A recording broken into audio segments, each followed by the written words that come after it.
ஒரு நாள் காட்டில் இருக்கிற எல்லா மிருகங்களும் ஒன்றா சேர்ந்து பேசிகிட்டு இருந்தது.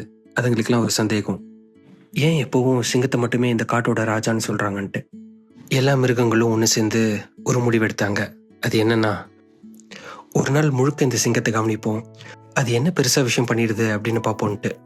அடுத்த நாள் காலையில் ஒரு பெரிய மரத்தடியில் சிங்கம் அமைதியாக உட்காந்துட்டு இருந்தது.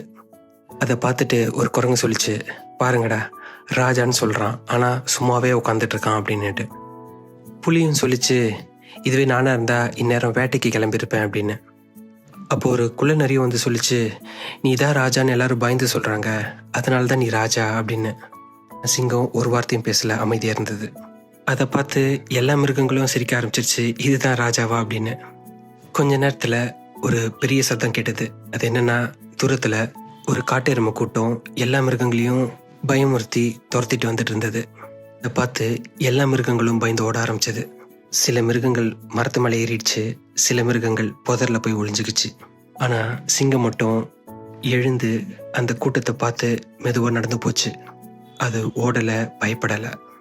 அது அமைதியாக போய் ஒரே ஒரு பெரிய கர்ஜனை தான் விட்டுச்சு. அந்த கர்ஜனை சத்தத்தை கேட்டு எல்லா காட்டெருமைகளும் தலை தெறிக்க ஓடிடுச்சு. கொஞ்ச நேரம் கழித்து ஒளிஞ்சிக்கிட்டு இருந்த எல்லா மிருகங்களும் வெளியே வர ஆரம்பிச்சது. அப்போ தான் எல்லா மிருகங்களுக்கும் ஒரு விஷயம் மட்டும் புரிஞ்சது. சிங்கம் எப்பவும் தன்னோட சக்தியை காட்டிக்கிட்டே தெரியாது, ஆனால் தேவைப்படுற நேரம் வந்தால் அதை சரியாக பயன்படுத்த தெரியும். அதனால தான் சிங்கம் காட்டோட ராஜான்னு சொல்கிறாங்க. அதே மாதிரி தான் ஒரு உண்மையான தலைவன் எப்போதும் தன்னோட சக்தியை காட்டிக்கிட்டே தெரிய மாட்டான். சரியான நேரம் வரும்போது அவன் யாருன்னு சரியாக காட்டுவான்.